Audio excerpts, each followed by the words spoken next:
안녕하세요. 오늘은 이제 정보통신 개론 3장 컴퓨터 시스템에 대해서 강의하도록 하겠습니다. 세 번째 시간이죠.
이번 강의는 이제 컴퓨터 시스템의 개요, 이제 컴퓨터 시스템의 하드웨어, 컴퓨터 시스템의 이제 소프트웨어, 또 주요 내용은 스마트폰 하드웨어, 소프트웨어.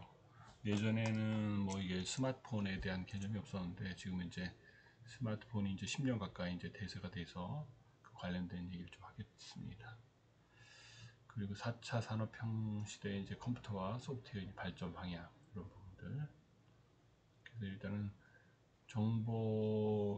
예전에는 이게 정보통신이라는 게 컴퓨터 뭐 여러 가지 시스템들이 많았는데 지금은 거의 뭐 스마트폰이 거의 컴퓨터 이상의 어떤 프로세스 성능을 갖고 있기 때문에 일단은 거의 여러분들이 갖고 있는 스마트폰의 개념으로 봐도 될 것 같아요.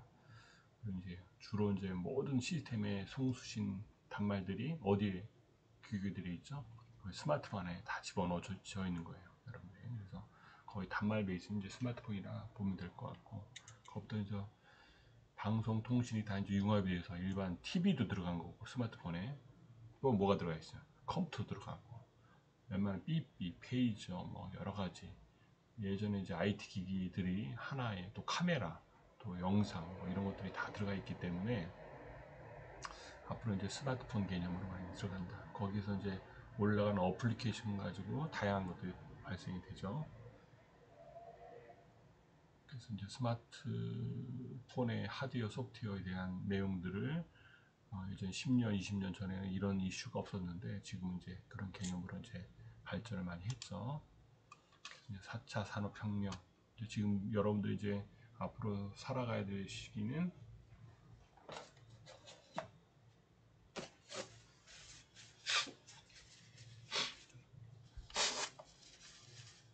4차 산업혁명이죠. 그래서 그런 개념으로 한번 이번 학기에 배워보도록 하겠습니다.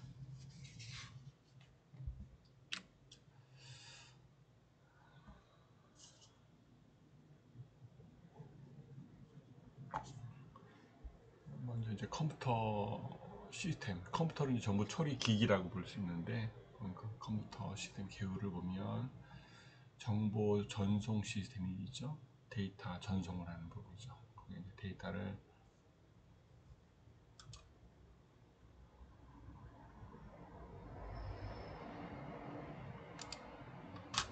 보면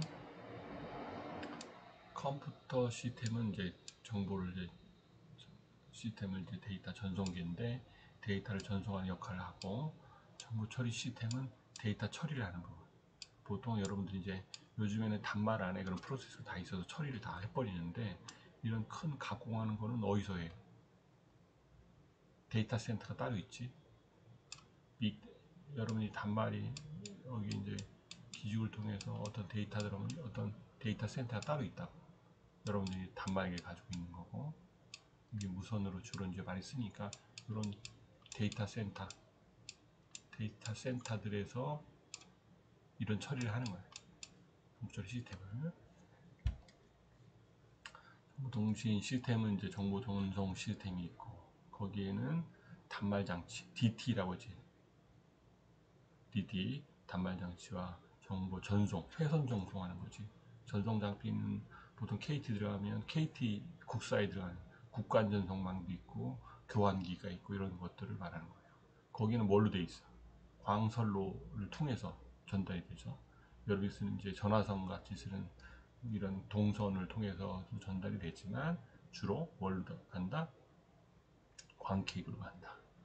거기에는 또 통신 제어를 할 수 있는 부분이 있겠죠. 그리고 이제 정보 처리 시스템을 보면 컴퓨터 주변기가 있다. 컴퓨터에는 뭐야? 중앙 처리 장치. 뭐야? CPU를 얘기하는 거죠. 인텔에서 만든 CPU를 중앙 처리 장치라고 한다. 거기를 저장해 주는 건 뭐야? 메모리. 삼성이 만든 메모리, 반도체 메모리 이런 것들이 처리된 데이터가 저장이 되는 거지. 거기 입출력 장치가 있지. 입출력 장치는 뭐예요?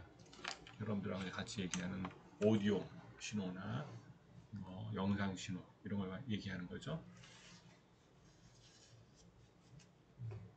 얘기하는 거고. 옆에 이제 표에 이제 잘 정리가 돼 있죠. 통신 시스템에 대해서. 통신 시스템이 뭐다 하는 걸 여러 개념 파악을 하고 있어야 할 것 같아요. 정보 정서 시스템에 이제 정보를 전달하는 부분이다. 어떤 걸로? 단말 장치가 있고 전환 장치가 있고 통신 회선 부분이 있다. 여기는 정보 전신의 입력과 수신. 또 이제 복조와 변조가 있죠. 그거를 모뎀이라고 해요. 여러분들이 보통 이제 집에 사용하는 것들에 와이파이 모뎀도 있을 거고 단말에 들어가는 무슨 모뎀? LT 모뎀이 있을 수 있고 이런 모뎀들이 들어간다. 그걸 통해서 이제 통신을 이제 제어하고 하는 부분이 필요하겠죠. 정보 처리 시스템 부분인데 정보를 이제 가공하고 보관할 수 있는 부분이 있다. 이렇게 보는 거고 중앙 처리 장치 컴퓨터에 입력되어 있는 데이터를 가공하고 이제 처리하는 부분을 얘기하는 거죠. 그래서 기억 장치와 이제 입력 장치가 있다. 이렇게 보면 이제 정보 통신 시스템은 크게 보면 정보 전송 시스템이 있고 또 하나 정보 처리 시스템이 있다. 이렇게 이제 보시면 될 것 같습니다. 그래서 컴퓨터 시스템의 이제 하드웨어를 보면 뭐예요? 컴퓨터 계산 기능, 정보 처리 기능과 이제 정보 관리 및 이제 운용 기능이 있겠죠. 여기 이제 하드웨어와 이제 소프트웨어 기능들이 있는 거고 하드웨어는 이제 컴퓨터를 구성하는 모든 기계 장치를 하드웨어라고 이제 얘기하는 거죠. 그리고 이제 소프트웨어, 그러니까 컴퓨터를 사용할 수 있도록 운영하는 데 필요한 모든 프로그램 집합체를 이제 소프트웨어라고 얘기하는 거고. 그 시스템 소프트웨어와 응용 소프트웨어가 있죠. 응용 소프트웨어, 시스템 소프트웨어 이렇게 나누어지는 거죠. 거기에는 이제 중앙 처리 장치에서 입력 장치와 기억 장치, 출력 장치 이렇게 나누고 있는 겁니다. 컴퓨터 시스템 이제 하드웨어를 보게 되면 옛날에 이제 초기에 1세대 컴퓨터 진공관이라고 그러죠, 여러분들이. 진공관에 오디오 같은 거는 이제 진공관으로 하면 소리의 음질이나 이런 게 틀리기 때문에 요즘도 진공관 오디오를 쓰는 사람들이 있어요. 그게 언제적 얘기다. 1세대 1946년, 1959년 거의 1차 세계대전, 2차 세계대전이 있을 당시지. 여러분들이 이제 할머니, 할아버지들이 살던 시기겠죠. 이때가 무슨 컴퓨터 1세대야. 진공관 릴레이. 릴레이라는 게 뭐예요? 여러분들이 차를 타면 깜빡깜빡 하는 게 있지. 방향 지시. 이게 릴레이 역할을 하는 거야. 온오프 온오프 하는 부분들. 이제 그게 이제 기본이 되는 거죠. 그게 이제 1세대 컴퓨터다 이렇게 보시면 될 것 같고 2세대 컴퓨터는 뭐야? 트랜지스터. TR이 나온 게 이제 2세대 컴퓨터라고 보는 거예요. 거기는 자기 코어하고 1959년부터 이제 1964년도에 나온 것들이 트랜지스터예요. 여러분들이. 선생님이 이제 대학 다닐 때 배웠던 것들이 이런 진공관, 뭐 릴레이, 뭐 이런 걸 배웠던 거야. TR, 트랜지스터. 그러고 나서 이제 좀 지나가서 하는 게 이제 반도체에 대한 이슈가 있어서 그래서 전자공학, 전기공학에서 분리된 게 강전, 전기공학에서 나온 게 뭐야? 전자공학이야. 전자공학에는 여러 가지 파트가 있는데 거기에는 반도체, 통신, 소프트웨어 뭐 여러 가지 12개 여러 가지 분야가 있는데 또 영상 처리 뭐 이런 분야가 있더라. 근데 그게 이제 이슈됐던 게 이제 IT 이슈가 되기 직전에 나왔던 것들이 이제 집적회로 IC야. 70계열, 74계열 뭐 이런 것들이 좀 나오는 게 그게 3세대 컴퓨터다. 여기 보면 1세대 컴퓨터라고 보기는 어렵지. 원래 진공과 릴레이는 그냥 1세대 컴퓨터의 시작이다. 그 다음에 이제 트랜지스터가 나와서 TR 가지고 뭐 2세대가 나왔다. 3세대는 집적회로 IC가 들어갔다. 그 다음에 나온 게 4세대 컴퓨터가 고집적회로가 나왔다. LSI. 그게 1975년, 1984년 교수님이 이제 공부할 때지, 중고등학교. 그래서 5세대 컴퓨터가 나온 게 초고밀도 집적회로 VLSI 이런 걸 배웠어. 1985년부터 지금까지. 근데 그걸 5세대의 컴퓨터라고 한다. 근데 컴퓨터 분류를 보면 디지털 컴퓨터 보통 이제 80 계열, 뭐 G80 이렇게 해서 배웠던 게 예전 얘기야. 그렇지. 그런 거 가지고 프로그램도 하고 포트란, 코볼 뭐 이런 컴퓨터를 이제 프로그램했는데 지금 이제 C랭귀지가 나오면서 많이 이제 바뀌었지. 자바, C 뭐 이런 형태로. 그래서 모든 자료의 값이 이제 수치화되고 개수형화되는 부분이 이제 필요로 된 거고, 아날로그 컴퓨터가 있었지. 진공관이나 이런 것들이 나와서 이제 계속 발전을 했던 거고, 그다음에 이제 하이브리드 컴퓨터, 디지털 컴퓨터와 아날로그 컴퓨터의 혼합 형태를 얘기하는 거예요. 하이브리드는 모든 자료에 대해서 처리가 가능하고 아날로그와 디지털로 이제 표현이 가능한 거죠. 그 컴퓨터의 분류를 보면 디지털 컴퓨터와 아날로그 컴퓨터가 있다. 거기에는 이제 디지털 컴퓨터에는 이제 이산적인 부호자료, 숫자, 문자가 있다. 연속적인 물량, 이제 아날로그 같은 경우 연속적인 이제 사인 웨브 같이 온도, 압력 이런 것들 얘기하는 거고, 출력 형태는 이제 숫자, 문자, 부호 이런 게 디지털 컴퓨터고, 아날로그 컴퓨터에서는 이제 곡선하고 이제 그래프로 나타나는 거고, 디지털 컴퓨터는 원하는 정밀도까지 가능하지만 아날로그는 어떻게 돼? 정밀도에 제한적인 부분이 있다. 그리고 이제 디지털 컴퓨터는 이제 다목적 범용으로 쓰여지고 있지만 아날로그 컴퓨터는 특수 목적형이 있지. 그래서 군 사용이나 국방 관련된 오래된 이런 위성 관련된 있는 뭘로 써? 아날로그로 아직 쓰고 있는 거예요. 여러 가지. 그리고 이제 디지털 처리하는 것들은 굉장히 이제 고속적인 데이터가 되지만 아날로그는 이제 저속으로 이제 바뀌어 있다 이렇게 보시면 될 것 같습니다. 예. 그리고 이제 디지털 컴퓨터는 이제 프로그램이 필요하지만 아날로그는 프로그램이 필요 없지. 뭐 사인 웨이브가 나오는 파형 가지고 진행하는 거니까 프로그램 부분이 이제 필요하고 이제 불필요한 부분이 있는데, 사용 회로에 이제 논리적인 회로, 등폭 회로 이런 것들이 있고, 가격은 디지털이 고가가 되겠지. 아날로그는 이제 저가 부분이고 돼 있다. 보시면 될 것 같습니다.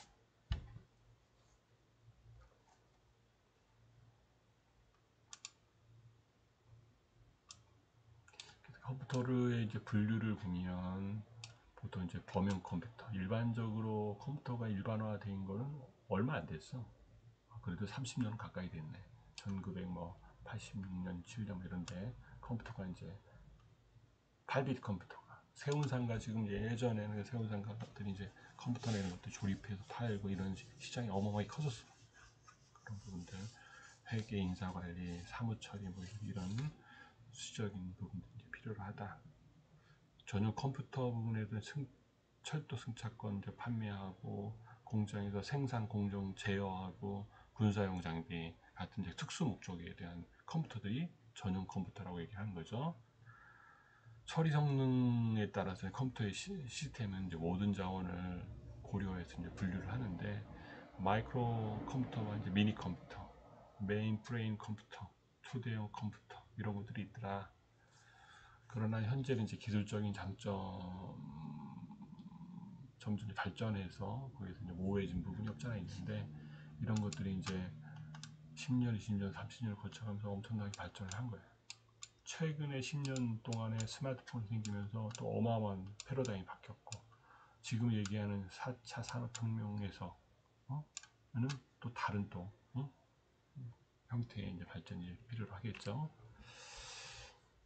컴퓨터 시스템 이제 하드웨어를 보면, 컴퓨터 하드웨어의 구성과 기능을 보면 중앙 처리 장치가 있고, 기억 장치와 연산 장치, 제어 장치가 있다 그랬죠.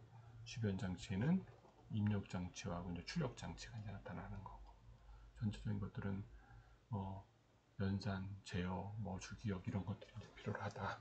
여러분들이 이제 산업 나오면 CPU 관련된 부분들, 컨트롤러가 되는 부분들, RF 프론트엔드 이런 것들을 개발을 하게 될 거야. 이런 부분들을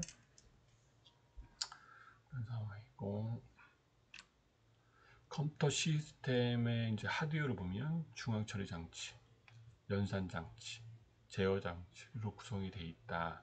이제 프로그램에 따라서 이제 계산을 처리하는데 산술 연산과 비교 판단하는 부분이 필요하고, 제어 장치에는 컴퓨터의 각 장치에 이제 작업을 처리하는 순서들이 이제 있죠. 기억 장치와 이제 데이터를 가져와서 실행하는 이런 부분들이 있는데, 일단은 제어 신호의 이제 생성을 이제 하는 거고, 제어 장치 자체는 이제 결과에 따라서 이제 입출력 장치하고 주기억 장치, 메모리지, 보조 기억 장치 이런 것들이 있더라. 시스템 전체에 이제 정확하게 이제 수행되는 부분이 이제 필요로 한 거죠. 통제가 필요한 거지.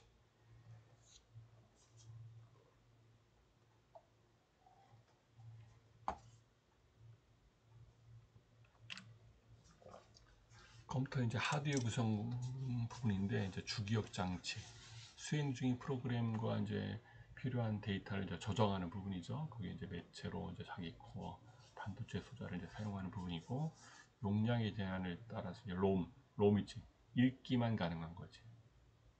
읽기만 가능한 부분이고, 또 램, 읽기 쓰기가 모두 가능한 거를 이제 얘기하는 거죠. 롬은 뭐라고? 읽기만 하는 거, 응? 읽기만 할 수 있는 거, 비밀활성 부분이라고 얘기하는 거고, 읽기 쓰기가 모두 가능한 부분을 뭐라고 한다고? 램이라고 한다. 보시면 될까요? 읽기 쓰기가 모두 가능한 비활성 소자가 있다. 될 것 같습니다.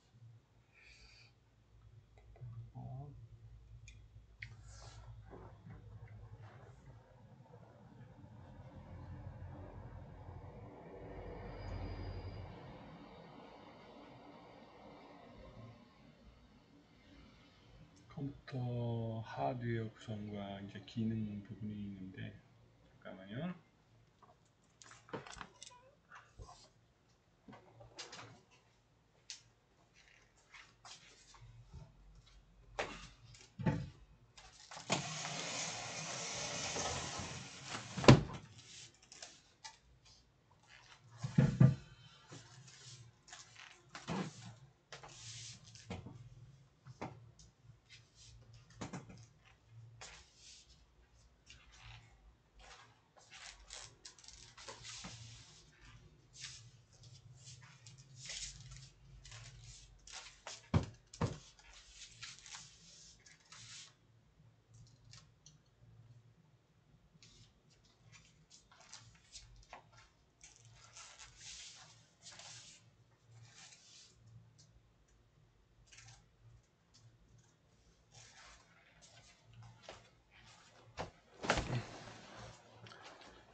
미안한데 이제 사무실에서 이제 셋업을 하다가 강의하니까 이제 배치를 하다가 늦었는데, 일단 그 이어서 강의하겠습니다.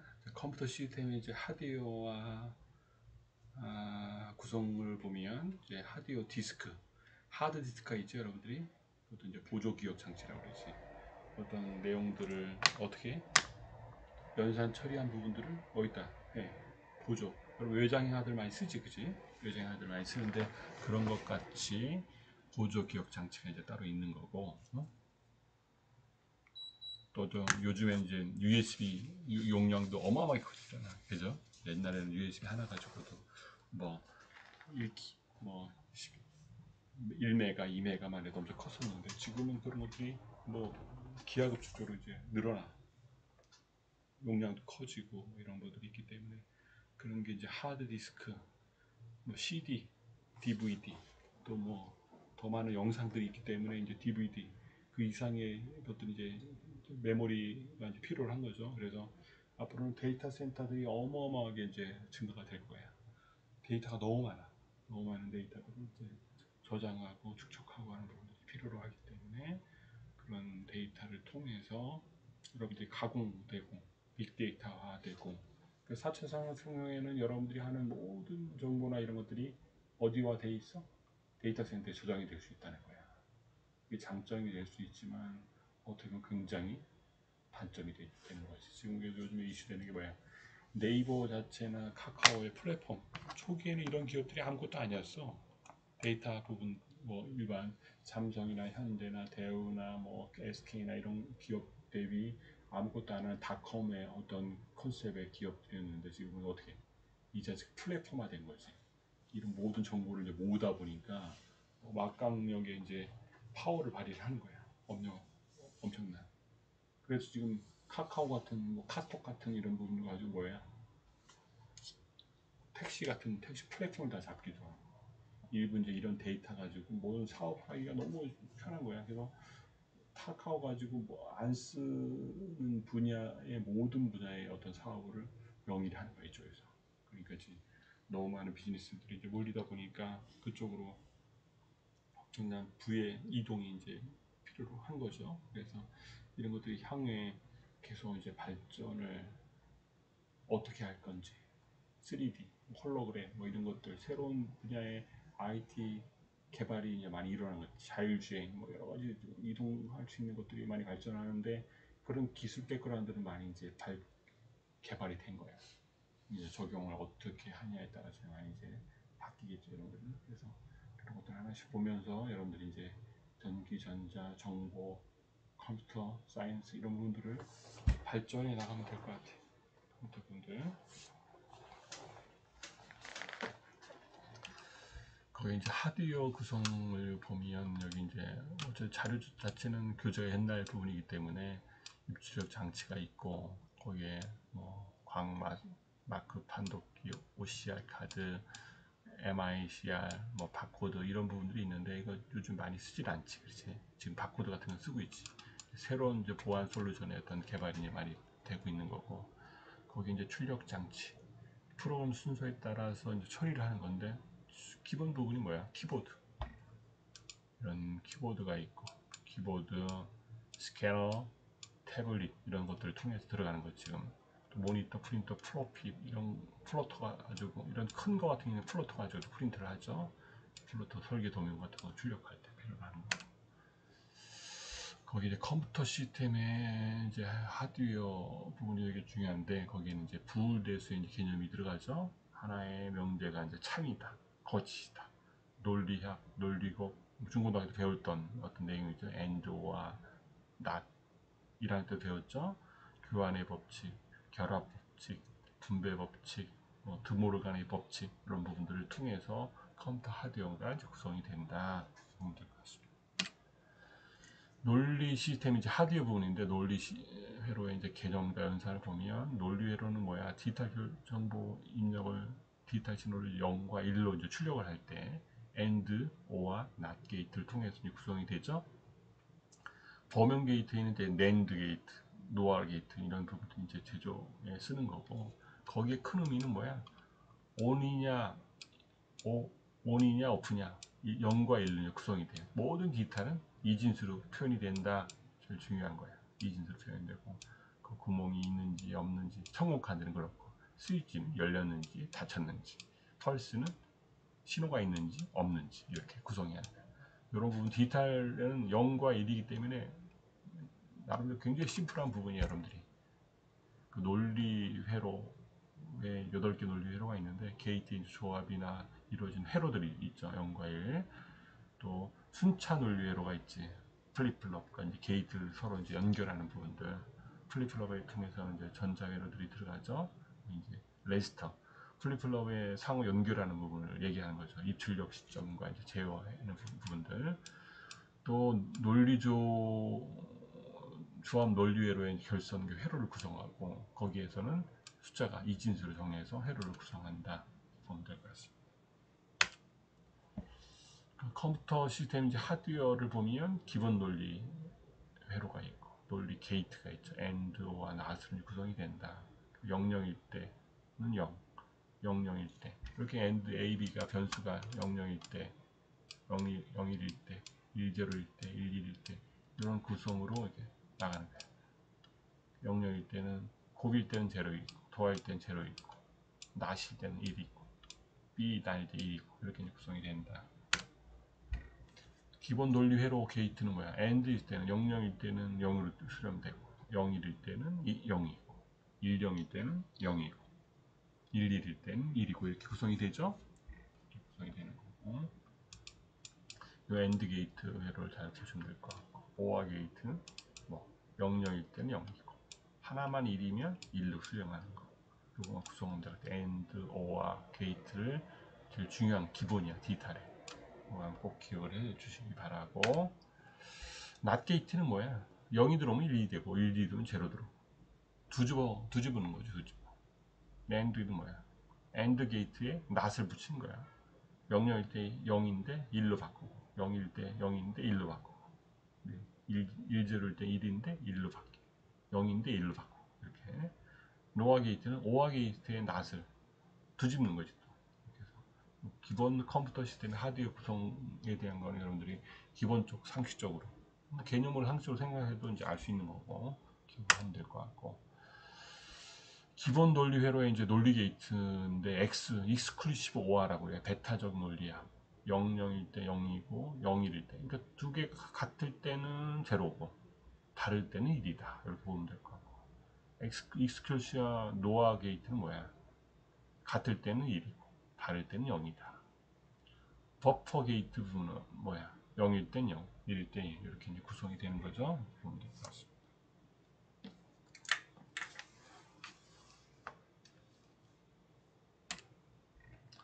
개인용 컴퓨터와 거의 이제 CPU를 보면 1971년도에 이제 2004년 4비트 컴퓨터가 이제 8비트가 되고 8비트가 이제 16비트로 되고 16비트가 32비트로 계속 발전을 하죠. 이게 어떻게 발전해? 4비트, 8비트, 16비트, 30비트 발전이 되면서 모토로라나 리스크 이런 컴퓨터 68계열, 뭐 80, 88계열 이런 CPU 프로세서가 나온 거예요. 이렇게 4비트부터 8008, 8080 뭐 이런 G80부터 이렇게 쭉 나와서 이렇게 개발해서 계속 프리 펜티엄급으로 발전을 한 거예요. 1998. 개인용 컴퓨터의 이제 CPU 부분도 어떻게 해? 71년도에는 4004 4비트 컴퓨터, 8비트 컴퓨터, 12비트 컴퓨터 이렇게 모토로라 이렇게 발전을 했다. 어떤 중요한 CPU지. 인텔에서 만드는 CPU를 얘기하는 거예요. 이게 CPU가 가장 중요하죠. 프로세싱을 처리할 때. 메모리 역할도 가능하지만 CPU도. 그게 메모리 용량이라는 것들이 비메모리 반도체라고 해요. 이런 것들을. 그래서 이런 시장이 어마어마하게 커지고 향후에는 이게 다양화되겠지. 연산 처리하는 스타일이 틀리기 때문에 거기에 맞춰서 개발을 해야 되니까 다양하게 진행을 해야 된다. 이렇게 보시면 될 것 같아요. 너무 이제 앉아서 얘기하다니까 목소리가 좀 그런데 여러분들이 한번 스피드를 좀 빠르게 하면서 여러분들이 개발을 좀 영상을 들으면 될 것 같아요.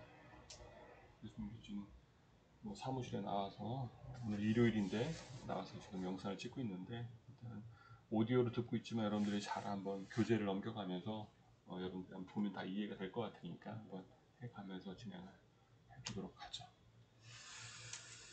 그 다음에 CPU의 분류를 보면 이제 연산용 명령어 이제 수백 개의 이제 탑재된 마이크로 프로세서가 있는데 그런 부분들을 이제 모아서 프로세스의 속도도 CISC 또 RISC 소수의 주소 기법에 따라서 길이를 일정하게 하는 거에 이제 리스크라고 그러지.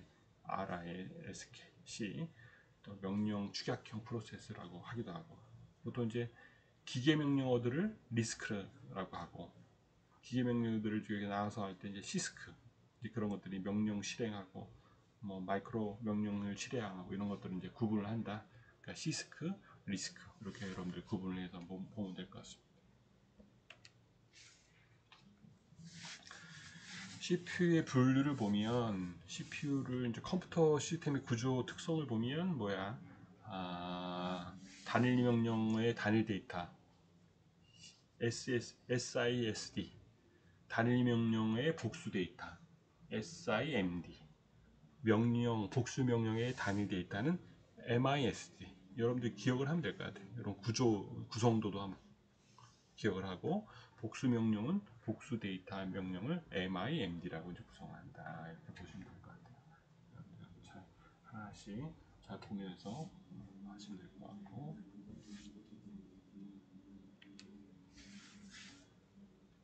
컴퓨터 시스템이 이제 소프트웨어 부분인데, 컴퓨터의 데이터 표현이죠. 입력 장치, 키보드, 마우스를 통해서 인간이 사용하는 십진 데이터를 이제 입력을 받는 거죠. 입력받는 십진수를 이진수로 변환하는 계산 분석이 이제 필요로 한 거고, 현실 데이터에서 뭐 이런 데이터 처리를 해서 정보를 가공해서 의사결을 결정할 수 있는 거죠. 출력 장치에서는 내가 뭘 할 건지, A를 할 건지, B를 할 건지 의사결정하는 부분이 중요하다, 이렇게 보면 될 것 같습니다. 컴퓨터 시스템이 이제 소프트웨어인데, 이제 십진수를 이제 이진수로 변환한다. 이런 변환하는 거 배워봤죠? 십진수. 이진수 변환하면 6일을 이제 이진수로 하면 30일이 되고, 이진수 또 변환하면 15가 되고, 이렇게 해서 0, 1, 1, 1, 1 이렇게 이제 변환하는 부분들, 거꾸로 1부터 1, 1, 1, 1, 0 이렇게 변환하는 것들, 십진수를 이진수로 변환하는 부분들에 대한 것들을 여러분들 기억을 하면 될 것 같아요. 이런 것들을 한번 좀 고민을 해서 머리를 써야 되겠지. 여러분들이 어떻게 이제 구성을 하는지 꼭 기억하기 바랍니다.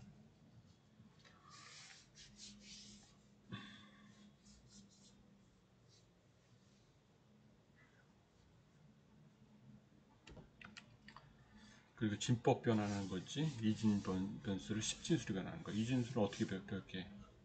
1, 1, 1 이렇게 쭉 나올 때 1 곱하기 2의 5승, 하나 둘 셋 넷 다섯 번째는 2의 5승, 1 곱하기 2의 네 번째는 2의 4승, 이렇게 해서 계산을 해서 나오면 십진수를 이진수를 십진수로 바뀔 수가 있지. 그래서 이제 십진수일 때는 62.375. 그러니까 여러분들이 이제 컴퓨터는 뭐야? 다 일제로 가지고밖에 구현을 못해. 여러분들은 이제 손가락이 몇 개야? 10개다 보니까 십진수가 나온 거야. 근데 컴퓨터는 더 단순하지. 0일 가지고 다 구성할 수 있다 이거지. 그게 어마어마한 데이터들이 들어가다 보니까 이게 디지털 처리가 이제 아날로그 베이스의 그림같이 다 바뀔 수도 있는 거고, 구성이 되는 거죠. 그죠? 컴퓨터 시스템이 소프트웨어 부분인데, 이진수를 이제 8진수를 이제 혹은 또 16진수를 변환하는 부분인데, 이진수를 8진수로 변환하는 경우는 어떻게 돼? 1, 0, 1, 1, 0, 0, 0, 1, 1, 1 이렇게 이제 이진수를 8진수로 변환하는 부분들. 또 이진수를 16진수로 변환하는 경우도 있지. 그때는 어떻게 해? 이진수를 소수점으로 기준으로 해서 4개씩 묶어서 16진수로 바꾸는 거지. 이진수를 어떻게 바꿔? 16진수로 바꾸는 거지. 그러면 E, C, 7, C, B, 4 이렇게 바뀌는 거야. 그래서 이진수, 10진수, 16진수 이렇게 바꾸는 부분 여러분 기억을 해야 될 것 같아요. 16진수라면 굉장히 빠른 프로세싱이 가능하겠지, 그죠? 그럼 한번 16진수를 어떻게 구성을 해서 개발하는지 한번 보면 될 것 같습니다.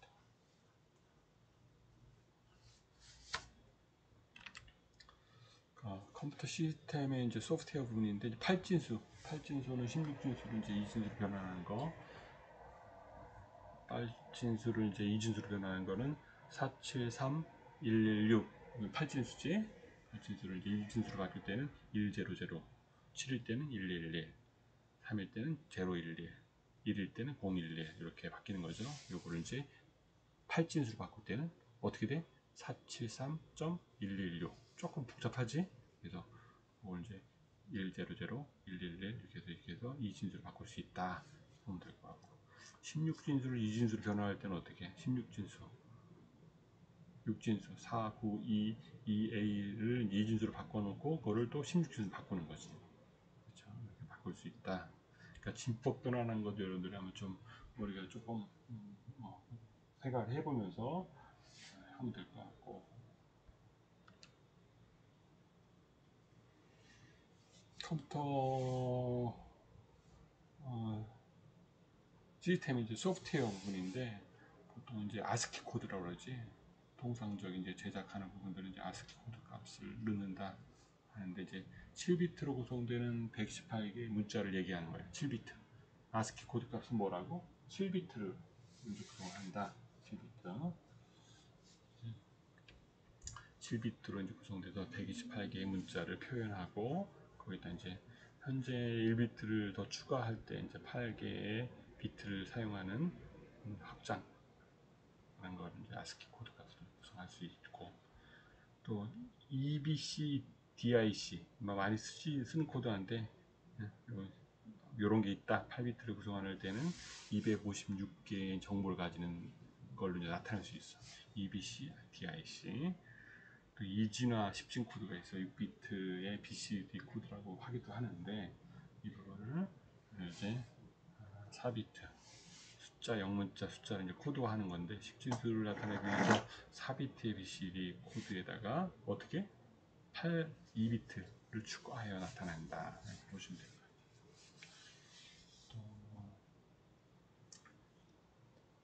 텍스트에 이제 스크램 문자로 써서 이제 바이너리 코드로 이제 확립하는 것들을 유니코드라고 하죠. 유니코드. 또 24개 언어를 이제 지원하기 위해서 34.168 개별 코드로 이제 만들어주는 부분들. 또 주요 언어로 작성하는 문자에 대해서 이제 하는 부분들, 보건소 이런 부분들이 이제 필요로 하다 이렇게 보면 될 것 같습니다.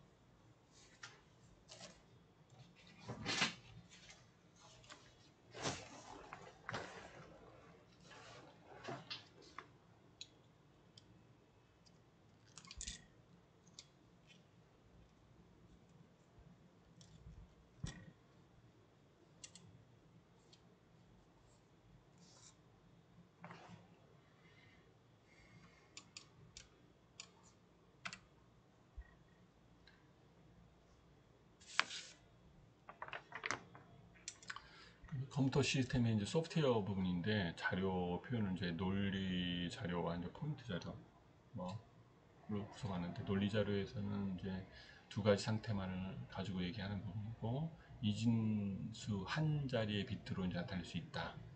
포인터 자료에서는 이제 기억 공간에 저장된 자료의 주소값이나 이런 것들, 자료 사이의 전후 관계를 이제 나타낼 수 있는 부분들, 이런 것들을 표현을 하고 있는 거죠.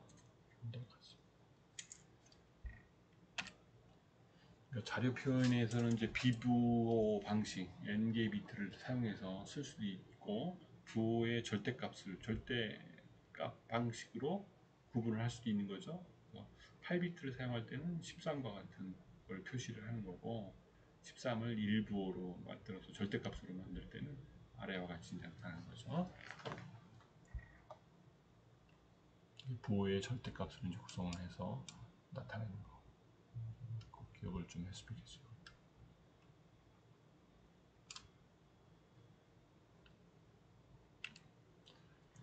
컴퓨터 시스템 이제 소프트웨어 부분인데, 이제 보통 정수의 표현 방식이 이제 2대 보수 방식으로 나타내는 건데, 일단은 정수의 범위가 2의 n-1 대 -1까지 나타나는 거죠. 8비트에서는 13과 이런 형태로 13진수로 나타나는 거고, 2의 보수 방식은 어떻게 2의 절대값에 따라서 이제 1 보수 방식의 이제 제로 이렇게 구성을 해서 나타내는 거죠.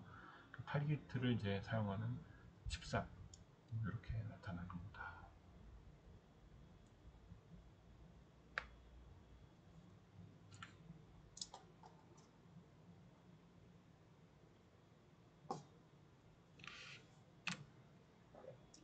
자료의 표현을 보면 이제 실수의 표현 방식인데, 임의의 수를 이제 가수 분수, 가수 부분만 이제 나타내는 거고, 지수 부분만 나타낼 때 이런 이제 기억 장치, 저장 장치가 필요한 건데, 일단은 10진수의 변환 필요하죠. 28, 16진수에서 변환을 해서 나타날 수 있다. 자료 구조의 개념과 종류를 보면, 컴퓨터가 효율적으로 자료를 처리하기 위해서는 저장하고 처리하는 방법이 필요하겠죠. 그래서 이제 자료 구조가 있겠죠. 선형 구조, 비선형 구조, 파일 구조, 이렇게 순서 리스트에 따라서, 연결 리스트에 따라서 스택, 큐, 데큐 이렇게 선형 구조가 있고, 비선형 구조에서는 트리, 그래프 이런 부분이 있고, 파일 구조는 순서 리스트, 색인 순차 파일, 상대 파일 이렇게 나타나 있죠.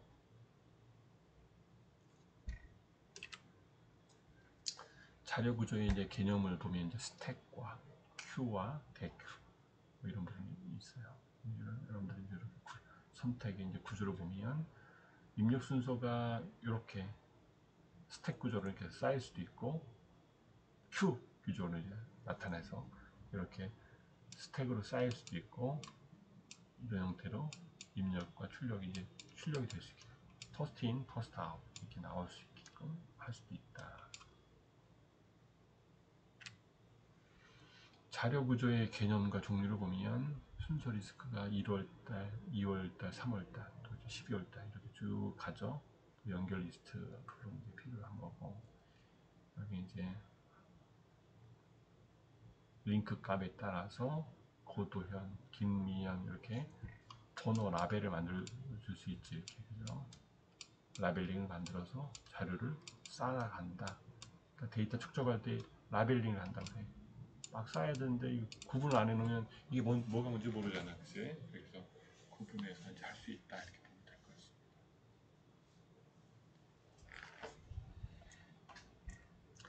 자료 구조의 이제 개념과 종류를 보면 비선형 구조, 항목들 간에 이제 일대 다의 다대 다 대응 관계가 성립하는 구조가 있지. 홍길동이 있어. 홍길동이 들어오면 이제 장남과 차남이 있는데 장남은 또 장남과 차남이 있고 이렇게 나눠져서 이런 게 계속 패밀리 트리가 이제 발생을 하겠죠. 자료 구조의 개념과 종류가 이제 필요한 거죠.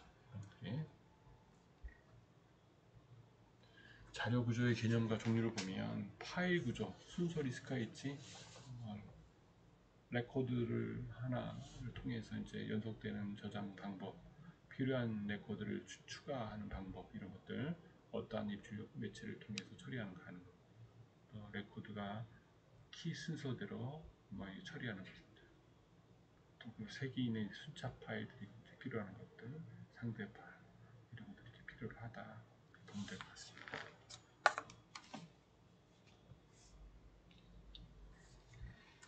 파일이 이제 일련의 이제 고정된 셀로 이제 구성이 되는 부분들 이런 것들 있죠. 운영체의 개념과 역할을 보면 컴퓨터의 모든 움직임을 제어하는 시스템 소프트웨어의 한 종류로 시스템이 가지고 있는 자원 프로세서, 기억장치, 입출력장치, 파일 및 데이터 분산 및 보호 기능 등 이런 것들이 있죠. 거기 이제 사용자 컴퓨터 시스템 간에 이제 편리한 인터페이스 기능이 들어가는 거죠. 하드웨어 공동의 사용을 이제 허용할 수 있는 부분이고 거기는 이제 API 운영체제의 API 기능이 있어. 하드웨어들이 거기에 따라서 이제 어플리케이션 소프트웨어가 들어갔지.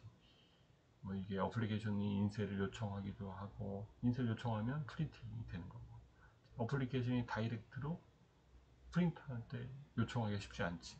뭐를 통해서? API 운영체제를 통해서 아마 지시를 하고 컨트롤할 수 있는 거예요. 생산 부분. 우리가 이제 컴퓨터를 하는데 이 단말에서 그 컴퓨터랑 바로 다이렉트로 할 수 있는 기능도 있긴 있어요. 요즘에는 NFC나 이런 거 가지고 직접 할 수 있지만 어떤 운영체를 통해서 항상 들어가게끔 되어 있는 거예요.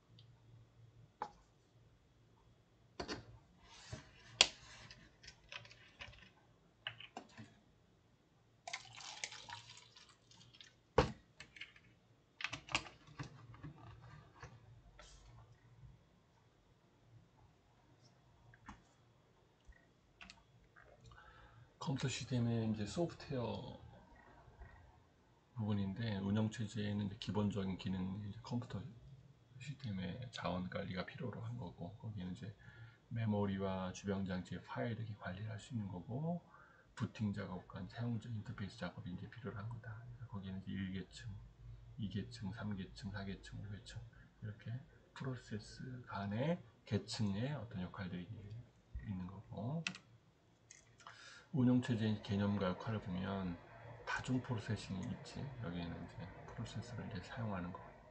다중 태스킹 같은 시간에 여러 개의 프로그램을 띄우는 것들, 또 다중 프로그램, 여러 개의 프로그램들이 단일 프로세서 상에 동시에 실행되는 걸 얘기하는 거죠. 진정한 의미로 여러 개의 프로그램을 동시에 수행할 수 있다고 볼 수 있는 거죠. 거기 이제 운영체제의 통제하에서 이런 여러 가지 프로그램들이 실행이 된다. 또 운영체제 이제 개념을 보면 교착 상태, 다중 프로그램의 환경에서 흔히 발생하는 거지. 운영체제 교착된다는 거죠. 두 개 이상의 이제 작업이 서로의 상대방의 작업에 끝나기만을 기다리고 있는 거야. 홀딩. 기다리고 있다가 다음 네 가지 조건에 모두 만족할 경우에는 교착 상태가 발생한다. 상호 배제. 프로세스들이 이제 필요한 이렇게 하는 자원의 배타적인 통제를 요구를 하지. 요구를 하고 점유 대기. 프로세스가 할당하는 직원들의 가진 이제 다양한 것들을 이제 자원을 기다리고 비선적 프로세스가 이제 어떤 자원의 사용을 끝날 때까지 그 자원을 이제 뺏길 수가 있는지 없는지 확인하기도 하고 순환대기는 각 프로세스가 순환적으로 다음 프로세스가 요구하는 자원을 가지고 있을 때까지 기다리고 있는 것을 말하는 거다.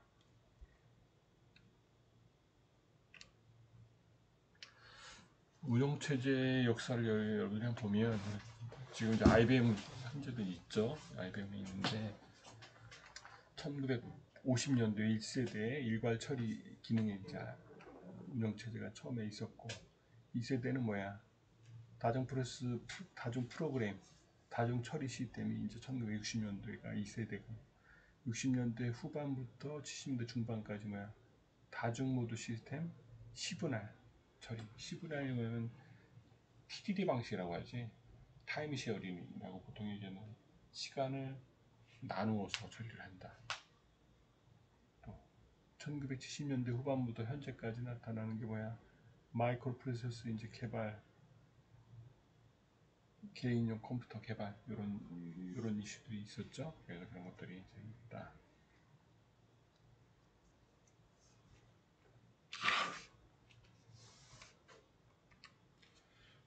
운영체제 이제 구성을 보면 제어 프로그램과 처리 프로그램으로 나누는데 비동기 인터페이스가 있어. 컴퓨터 본체 주변 장치 간에 이제 직렬 데이터 전송을 하기 위한 사용하기도 하고 동기 인터페이스는 컴퓨터와 입출력 장치가 데이터를 주고받을 때 일정한 클럭, 보통 이제 동기라고 그러죠. 서로 통신을 하는데 동기 방식과 비동기 방식이 있는데 어떻게 틀리냐면 동기는 어떤 클럭에 일정한 클럭에 맞춰서 데이터를 왔다 갔다 할 수도 있고 또는 어떻게 비동기 서로 약속을 안 하고 데이터를 막 줄 수도 있다고. 그런 거를 이제 나누는 걸 이제 동기 방식이자 비동기 방식이다 얘기를 하는데 일단은 여기서는 동기 인터페이스가 있다. 주기억 장치 관리 방법은 최적화의 베스트 핏이 있고 최악의 적합 워스트 핏이 있고 최초의 적합일 때는 퍼스트 핏이 있고 최후의 적합은 라스트 핏이 있다. 주기억 장치 이제 관리 방법을 얘기하는 거예요.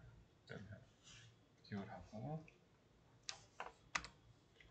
운영체제의 구성을 보면 제어 프로그램과 처리 프로그램이 있는 거지. 여러분들 거기에 감시 프로그램, 데이터 관리 프로그램, 적합 관리 프로그램 이런 것도 있고 언어 번역 프로그램이 있을 수 있죠. 서비스하는 프로그램이 있을 수 있다. 컴퓨터 시스템에 이제 볼 때 여러분들이 한번 볼 수 있는 빌 게이츠를 이제 여러분들 기억을 할 수 있겠죠. 1955년생인데 나름대로 마이크로 프로세서 사의 이제 창업자. 현재는 일선에서 이제 물러나 있지만 컴퓨터 창업을 한 사람이 빌 게이츠다 이거지. 컴퓨터 운영체제의 윈도우를 만들어낸 대표적인 시스템 프로그램이고 1975년도에 어디 뉴멕시코 주의 앨버커커에서 마이크로 프로세서를 설립을 했어. 마이크로소프트는 미국의 이제 ABC 뉴스가 선정한 세계에서 가장 영향력 있는 인물 1위에 누가 들어가 있다? 1위 예치가 들어가 있다. 또 포버스에 선정할 수 있는 게 세계 갑부 순위 1위다. 2007년도에 지금 이제 바뀌었죠. 그래서 운영체제의 이제 종류와 이제 점유율 이런 것들이 있죠. 대표적으로 마이크로소프트 윈도우, 애플의 맥, OS, 리눅스 이런 것들이 들어가 있고 개인용 컴퓨터 PC가 이제 널리 보급되면서 OS 시장도 이제 계속 성장이 되는 거죠. 현재 전 세계에서 가장 많이 사용하는 OS가 안드로이드, 윈도우하고 이제 안드로이드 이런 것도 이제 들어가 있는 거죠. 그래서 안드로이드 OS도 많이 오픈되어 있다. 스마트폰과 태블릿 보급으로 이제 윈도우 점유율을 추월해버린 거예요. 안드로이드가 이제 1등인 거예요. 지금 현재는. 그래서 이제 마이크로소프트가 이제 많이 점으로 가고 있는 거죠. 어떻게 보면 소프트웨어 개발 방법에서는 이제 문제를 분석하고 알고리즘 설계를 하고 프로그램을 코딩을 하고 또 프로그램을 이제 시험하고 실행하고 프로그램 문서를 이제 만들어서 유지보수하는 이런 프로세스를 통해서 어떤 소프트웨어 개발이 되겠죠. 1단계는 문제를 분석하고 그 다음에 이제 알고리즘을 설계해서 또 프로그램을 그 알고리즘 설계된 거를 프로그램 코딩을 하는 거지. 프로그램 시험을 실행을 해서 수정하겠지. 그 수정에 의해서 완료가 되면 프로그램 문서를 하고 유지보수 진행을 하는 거예요.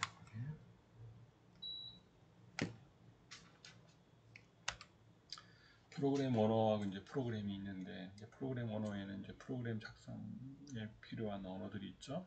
프로그램 언어는 약속, 프로그램이 실천 방법, 프로그램에 사용하는 언어와 컴퓨터 언어의 이제 프로그램들이 이제 있을 수 있는데 컴파일러, 링커, 로더, 프로세서, 뭐 인터프리터, 어셈블러 이런 것들이 들어가죠. 그래서 이런 걸 통해서 프로그램이 됐다. 프로그램 언어와 이제 프로그램을 보면 이제 사용자가 뭐 어디를 통해서 기계어, 어셈블러, 컴파일러, 인터프리터 이렇게 통해서 이런 것들이 이제 어셈블러가 되고 컴파일러가 되고 인터프리가 돼서 기계어가 돼서 결과가 나오는 거예요.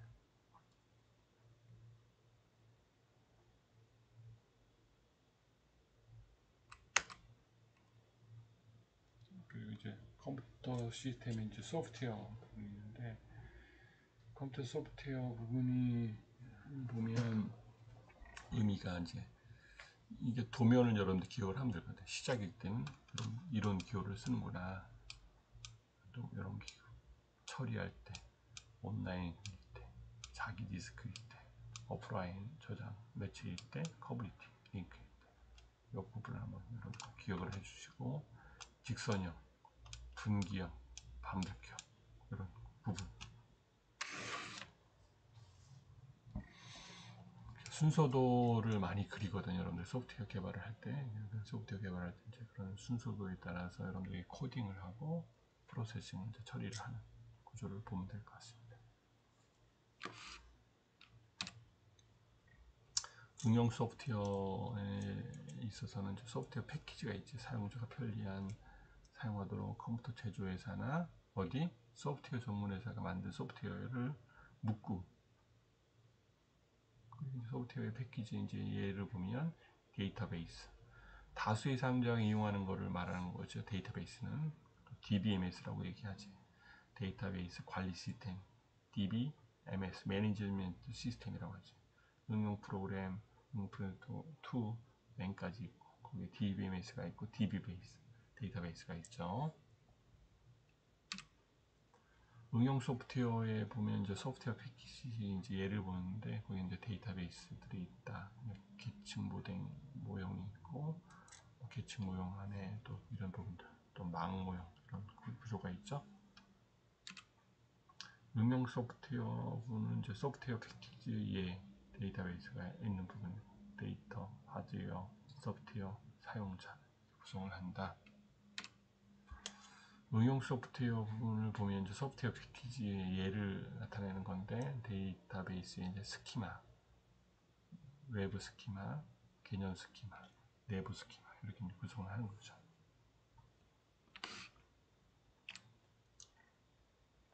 프로그램 언어의 종류를 보면 저급 언어, 기기어, 어셈블러, 컴파일러, 인터프린터 언어 이렇게 구분을 짓죠. 나눠서.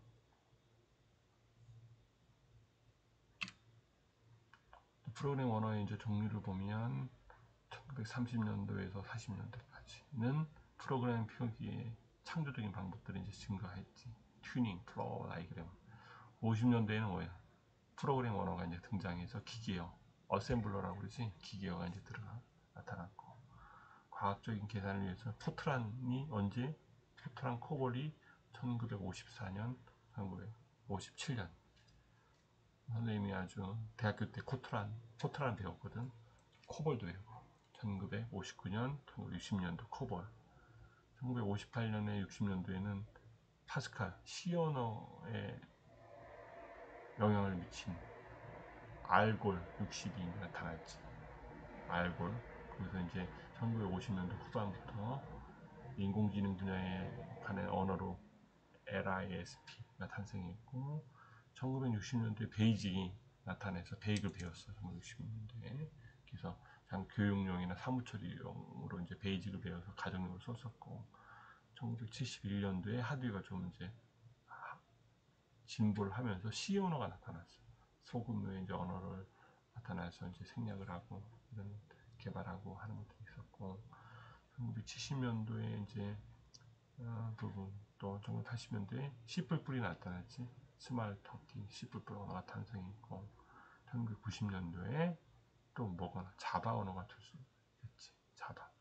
자바가 대세인 세대가 HTML, 자바스크립트 이런 것들 이제 ASP, JSP, PHP 이런 것들이 언어가 탄생이 됐다. 포트란부터 해서 코볼, PL, 파스칼, 아다, 또 알골, 또 해서 파스칼, 또 C 언어에서 또 자바, 델파이, 자바, PHP, 자바, 또 거기 이제 여러 가지 비주얼 베이직, 파이썬 들어봤죠? HTML에서 XML, XML 이렇게 DB들이 발전이 돼서 C#으로 발전됐죠. 2000년도에 C#, VB, NET, XML 이렇게 C#. 그래서 프로그램을 이제 코딩과 처리하는 과정들이 있겠죠. 그래서 이제 프로그램 코딩과 처리하는 과정이 이제 public class java, public static void 이렇게 프로그램을 하는 자바의 소스 코딩을 이런 거 보면 될 것 같고, 소프트웨어 유형과 특징을 보면 상용, 세이웨이, 프리웨이, 번들, 공개 소프트 이렇게 해서 무료가 있고 유료가 있고, 소스가 공개된 게 있고 공개 안 된 게 이렇게 구성이 되죠. 프로그램의 부분들이 굉장히 다양하게 있는데, 오토캐드, 포토샵 이런 것들이 이제 발전이 됐고, V3, RG, 프레시, 드림워드, 세이웨이, 또 윈도우 앱, 아크로벳, 리더 이런 것들, 번들, 윈도우, 파워 DVD, 리눅스, 공개 소프트웨어죠. 넷스케이프 이런 것들이 공개 소프트웨어다.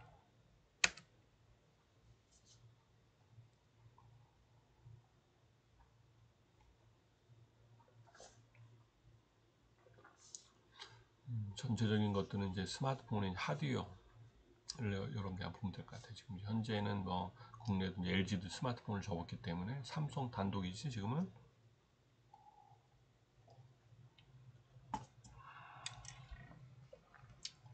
엄청난 기능들이 이제 하나의 단말기 안에 축약이 되는 거예요.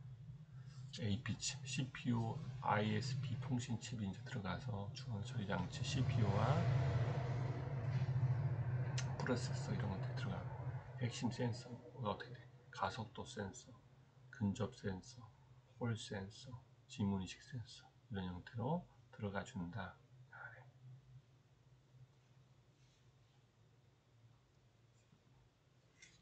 상반기 카메라 모듈, 하이파이, 스냅드래곤, 롬, 배터리도 엄청 크죠. 또 이게 마이크 부분, 후면 부분, 전면 카메라 이렇게 나눠지는 거죠. 스마트폰의 하드웨어는 어떻게 TV나 모니터 등과 같이 어쨌든 큰 부분이 있죠. 여기 이제 디스플레이 부분들, 브라켓 부분, 안테나, 이제 케이스에 이제 장착이 되죠. 이런 부분들, 뒷면 케이스 필요하다.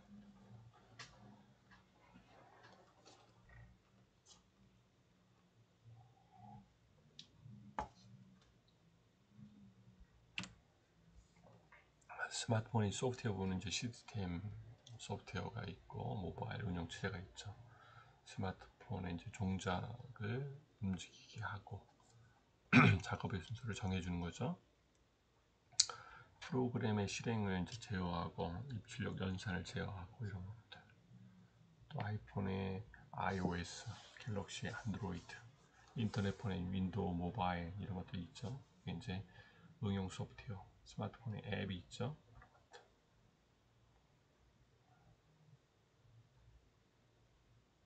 스마트폰은 이제 자바 가상 모신 컴퓨터와 이제 사용하는 소프트웨어 패키징 방법이나 이제 실행 환경들을 제공하고 있죠. 또 응용 프로그램에 나타나는 것들은 이제 상호 이제 프로그램 응용 프로그램하고 인터페이스를 제공해 주는 거고, 지금 현재 상태에서는 이제 스마트폰의 앱 위주로 이제 앞으로 발전을 엄청나게 하겠죠. 이제 하드웨어하고 OS하고 이런 시대는 이제 끝났고 앞으로는 어플리케이션이 이제 다양한 어플리케이션, 거기서 나타나는 게 또 뭐야? 네이버, 카카오 대표적인 거죠. 그런 걸 가지고 플랫폼 사업을 만드는 거죠. 다양한 어플리케이션을 할 수 있는 플랫폼 비즈니스를 만들어서 계속 하고 있죠 지금.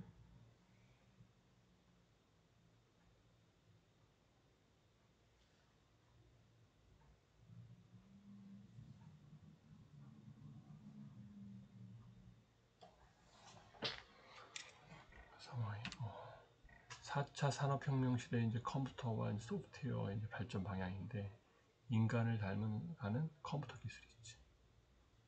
인간을 닮아가는 컴퓨터 기술, 바이오 컴퓨터가 있죠. 실리콘 등을 이용해서 반도체 대신 생물을 구성하고 있는 단백질, 생체 구분자나 더 미세한 분자를 만드는 게 컴퓨터야. 바이오 컴퓨터.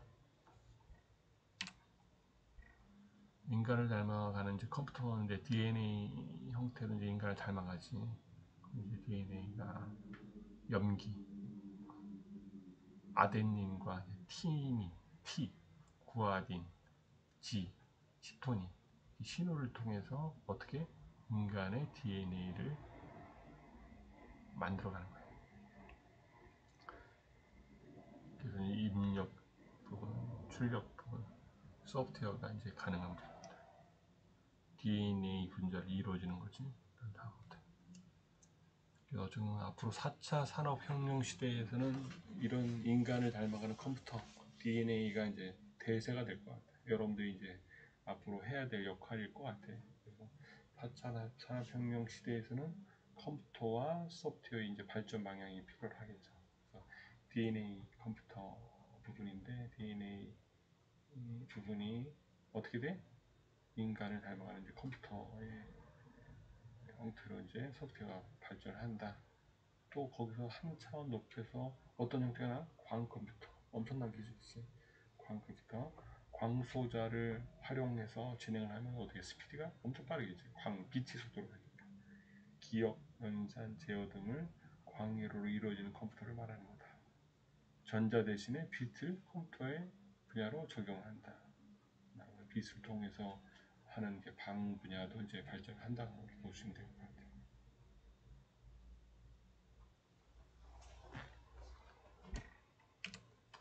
또 인간을 닮아가는 컴퓨터 기술인데, 양자 컴퓨터, 원자의 차원에서 이제 입자의 움직임에 기반을 둔 걸 얘기하는 건데, 양자 컴퓨터.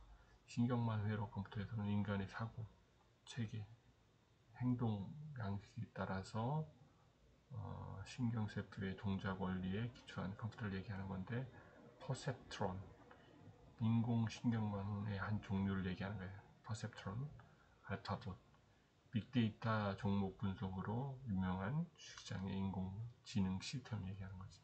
알파봇, 인공지능 종목 분석 시스템을 얘기하는 거다.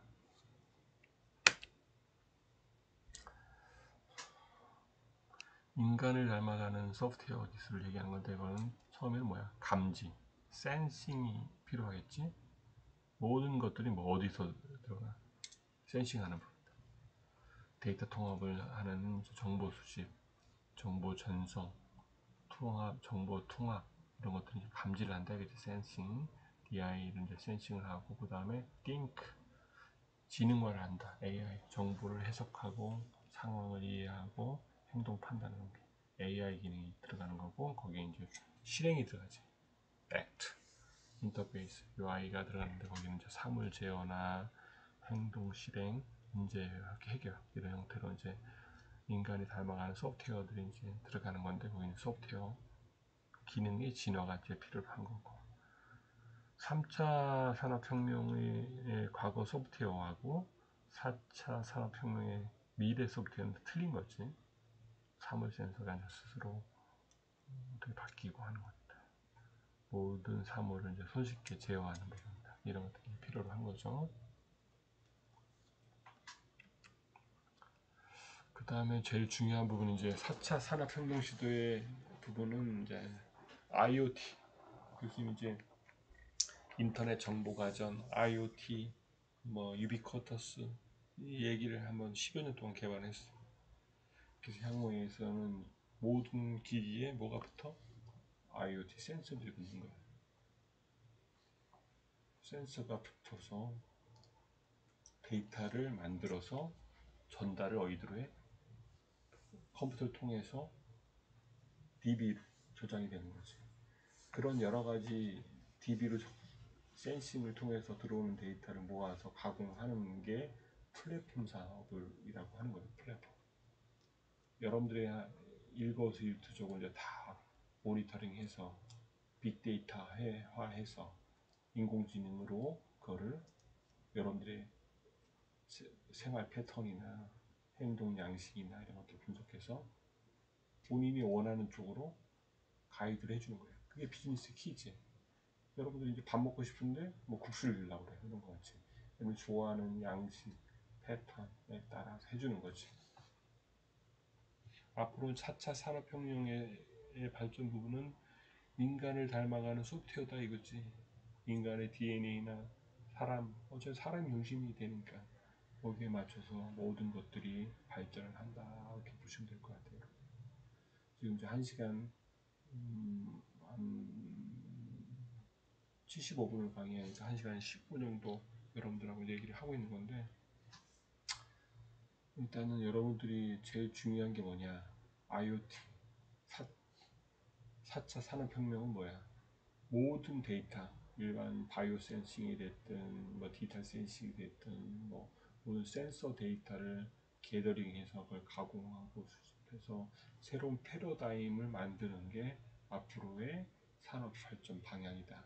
그게 어마어마하게 발전이 크게 될 가능성이 크지. 지금 단순히 네이버 카카오 같이 센싱 프로그램 가지고 플랫폼 만드는 사업이 있는 것과 같은 유사한 플랫폼 사업들이 굉장히 많이 발전을 할 거다.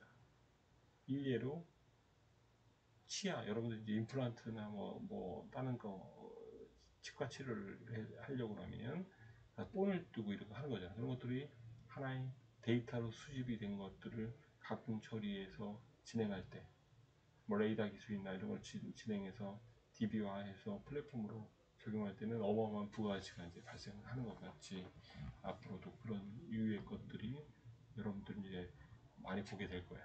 패턴들이.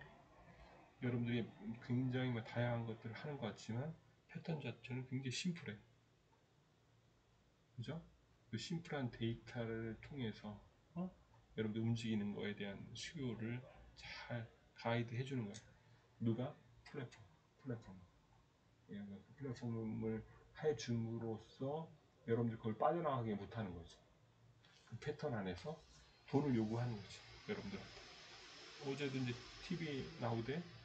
카카오 택시 나오는데 여러분들한테 처음에 공짜로 다 뿌렸어. 운전사한테도 공짜로 뿌리고 고객한테도 뿌리고 하다가 이제 어느 정도 전체 시장의 80% 90%를 접목을 하니까 그때 이제 돈을 요구하는 거지. 하나당 뭐 1,000원. 그 돈은 어마무시한 거야. 그때까지 들어간 비용의 어마어마한 숫자의 돈을 현금으로 다 받는 거야. 엄청난 비즈니스지. 그런 거 같이 플랫폼의 비즈니스는 무궁무진하는 거예요. 여러분들 수요 창출하는 거예요. 거기에 대한 빅데이터가 있기 데이터가 어디가 있어? 그 서버에 다 들어가 있잖아. 그건 엄청난 비용, 돈으로 이제 발생이 되는 거기 때문에 여러분들이 이제 그런 패턴이나 유사한 이 비즈니스는 굉장히 이제 발전을 한다. 유튜버가 있잖아. 마이크로소프트나 이런 것들이 OS 베이스로 갔지만 새로운 안드로이드가 나오듯이 그래서 새로운 부분에 이제 비즈니스를 하는 거예요. 어쨌든 좀 목이 좀 아플 정도로 좀 다운되어 있는데 여러분들이 이제 한 학기 동안 보면서 요즘 시대에는 데이터나 이런 것들이 인터넷이나 스마트폰에 모두가 나와 있어. 옛날에는 컴퓨터 웹만 열었다는데 지금 어떻게 돌아다니면서 핸드폰 자체가 잘 되어 있기 때문에 그걸로 다 검색과 게더링이 다 가능한 거예요. 관심만 있으면. 앞으로 시대는 이제 어떻게 바뀔지 모르겠지만 어쨌든 굉장한 패러다임이 이제 바뀔 가능성이 크다. 뭐 자율주행, 뭐 이동하고 해외여행하고 또 이런 것들이 이제 코로나로 굉장히 바뀌었잖아요, 그죠? 작년, 올해 어마어마하게 바뀐 거야. 대부분 온라인으로 많은 것들을 이루어진다고. 여러분들 영상으로 학교 가는 것들도 굉장히 틀리지. 대학 가서 이제 대부분 이제 작년, 올해 학생들은 뭐야? 졸업을 하게 되면 거의 오프라인으로 공부한 게 없어. 온라인으로 이제 하고 학점 따고 졸업을 하는 거야. 이걸 어떻게 발전을 해 나가야 될지 여러분들이 한번 잘 봐야 될 것 같아요. 여러분들이 출석 부분들도 좀 안 한 친구들이 많이 있는데 일단은 잘 옆에 친구들한테 좀 얘기를 해서 옛날같이 오프라인으로 뭐 MT도 가고 얘기도 하고 할 시간들이 별로 없지. 거의 없지. 관리가 좀 잘 안 되는 거야. 그래서 여러분들 그렇지만 여러분들 꼭 하고 싶은 것들을 잘 보고 영상도 듣고 이런 것들을 할 필요가 있다는 얘기지. 그죠? 여러분들 요즘 이제 겸임 교수를 이제 진행하니까 학교 회사에서 새벽같이 나가 계속 개발을 하고 하는데 이런 것들이 이제 코로나로 많이 닫혀 있는 게 많이 있다고 닫혀 있고 그렇기 때문에 이런 것들을 어떻게 이제 개선을 해서 나가야 될지 잘 봐야 되는 부분이고 여러분들이 한번 이번 학기도 온라인 수업을 개최할 텐데 여러분들이 퀴즈도 한번 풀어보고 교재도 이제 다 파워포인트로 올려놨으니까 그걸 한번 클릭해서 한번 쭉 읽어보면 그 자료는 다 있으니까 연관 용어들을 익히는 게 공부가 될 수도 있어. 여러분들이 다 이해하고 하기는 쉽지 않지만 용어를 이제 딱 알아두면 내가 그래도 전기전자 정보통신공학과에 이런 분야를 했구나. IoT가 이런 거구나. 소프트웨어가 어떤 거구나. 하드웨어가 어떤 거구나. 데이터 수집이 어떻게 되는구나. 정보 처리가 이렇게 되는구나 하는 거를 여러분들이 잘 기억을 할 필요가 있다 이거지. 그래서 용어만 알고 하도 대화가 되는 거죠, 여러분들. 그래서 그것들이 깊숙이 들어가는 거는 뭐 사회에 나가서도 또 많이 배울 수 있는 기회가 있으니까 여러분들이 그렇게 보면 될 것 같고 소프트웨어도 굉장히 이렇게 발전을 하고 있는 거예요. 진화를 하고 여러분들 그런 것들 잘 대응을 해서 여러분들이 인터넷 시대, IoT, 클라우드, 하드웨어 생각하는 하드웨어 분들이 계속 발전을 해서 인공지능화 되니까 여러분들이 그런 것들을 잘 활용해서 진행을 하면 될 것 같아요. 그래서 향후는 4차 산업혁명은 뭐다? 인간을 닮아가는 소프트웨어 기술이다 이렇게 보면 될 것 같아요. 사람이 중심이고요. 이렇게 보면 될 것 같습니다. 오늘 여기까지 하겠습니다.